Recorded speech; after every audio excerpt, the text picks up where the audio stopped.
There's been a lot of talk about identity lately, but how far does it go? And is it possible to be wrong? We went to the University of Washington to find out. Are you aware of the debate happening in Washington State around the ability to access bathrooms, locker rooms, spas based on gender identity and gender expression? I think people should be able to have access to the facility. I think bathrooms could and potentially should be gender neutral because there doesn't need to be a classification for differences. I think people definitely should have the ability to go into whichever locker room they want. I feel like at least public universities should do their best to accommodate for those who do not have a specific gender identity. You know, whether you identify as male or female and whether your sex at birth is matching to that, you should be able to utilize the resources. So if I told you that I was a woman, what would your response be? Good for you. Okay. Like, yeah. Nice to meet you. I'd be like, what? Really? I don't have a problem with it. I'd ask you how you came to that conclusion. If I told you that I was Chinese, what would your response be? I mean, I might be a little surprised, but I would say, good for you. Like, yeah, be who you are. I would maybe think you had some Chinese ancestor. I would ask you how you similarly came to that conclusion and why you came to that conclusion. I would have a lot of questions just because on the outside I would assume that you're a white man. If I told you that I was 7 years old, what would your response be? I wouldn't believe that immediately. I probably wouldn't believe it, but I mean, it wouldn't really bother me that much to go out of my way and tell you no, you're wrong. I'd just be like, oh, okay, he wants to say he's 7 years old.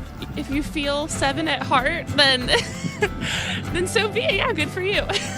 So if I wanted to enroll in a first grade class, do you think I should be allowed to?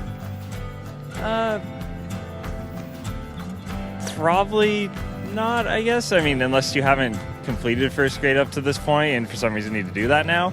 If that's where you feel like mentally you should be, then I feel like there are communities that would accept you for that.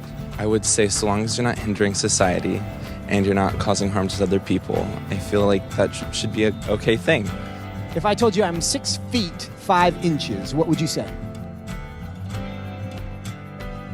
That I would question. Why? Because you're not.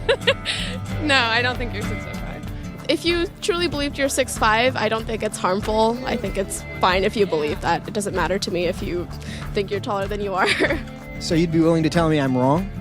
I wouldn't tell you you're wrong. No, but I say that I don't think that you are. I feel like that's not my place as like another human to say someone is wrong or to draw lines or boundaries. No, I mean, I wouldn't just go like, oh, you're wrong, like that's wrong to believe in it. Because I mean, again, it doesn't really bother me what you want to think about your height or anything. So I can be a Chinese woman.